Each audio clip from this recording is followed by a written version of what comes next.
This conversation is being recorded.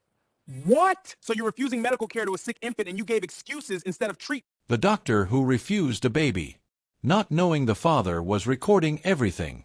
The hospital hallway smelled like antiseptic and quiet desperation. Machines beeped softly. Nurses walked briskly past without making eye contact. And in room 214, a dark-skinned baby whimpered weakly in her father's arms. Her name was Amara. 6 months old. Burning with fever. Her tiny body shook with shallow breaths that came too fast, too uneven. Her father, Marcus, stood by the hospital bed, sweat running down his temple, not from heat, but fear. They had rushed in an hour ago. An hour.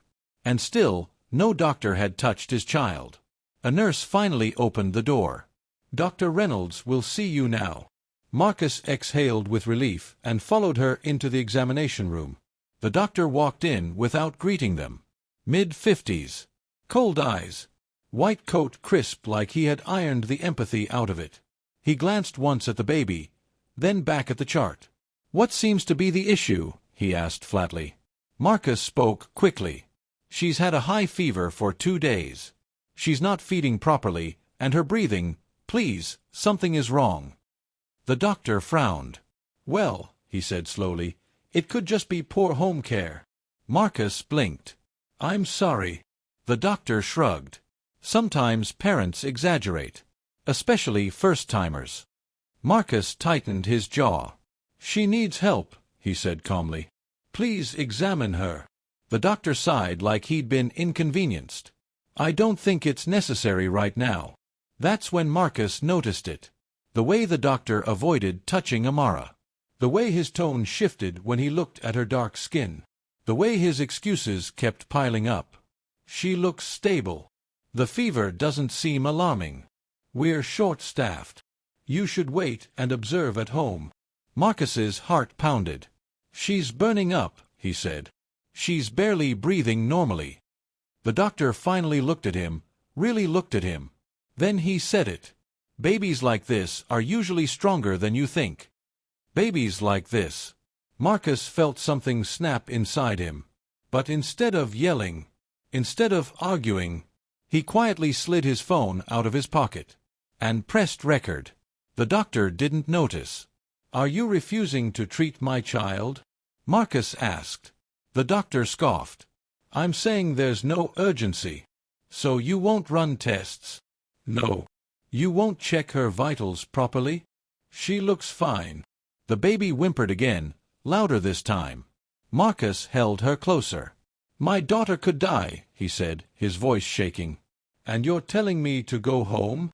The doctor folded his arms. "If you're unhappy, you're free to leave." That was it. Marcus looked straight at him and said, "I want you to repeat that." The doctor frowned. "Repeat what?" "That you're refusing to treat my baby." The doctor rolled his eyes. "I am refusing unnecessary treatment." "Perfect." Marcus turned his phone slightly so the camera was clear. Then he spoke softly, but firmly. "Dr. Reynolds, this conversation is being recorded." The doctor froze. "What?" "You just refused medical care to a sick infant," Marcus continued. "And you gave excuses instead of treatment." The doctor's face changed. Suddenly, he smiled. "Well, perhaps we can do some basic checks." Too late. Marcus walked out of the room and straight to the nurse's station. "I need the head of pediatrics. Now." 10 minutes later, the room was full. Another doctor. 2 nurses. A hospital administrator. And a very nervous Dr. Reynolds. The new pediatrician took one look at Amara and panicked. "Why wasn't this child treated immediately?" she demanded. Tests were rushed. Monitors attached. 4 started. The diagnosis hit like a punch to the chest. Severe bacterial infection. Early stage sepsis. Another hour, and Amara might not have survived. The administrator turned slowly toward Dr. Reynolds. "Did you examine this baby?" He stuttered. I didn't think." Marcus stepped forward. "I have the entire interaction recorded," he said. "Every excuse. Every refusal." Silence filled the room. 3 weeks later, The story exploded online. The video went viral. Millions watched as a doctor dismissed a baby because of the color of her skin. The hospital issued a public apology. Dr. Reynolds was suspended, then fired. His medical license went under review. And Amara. She survived. She laughed again. She healed. She went home in her father's arms.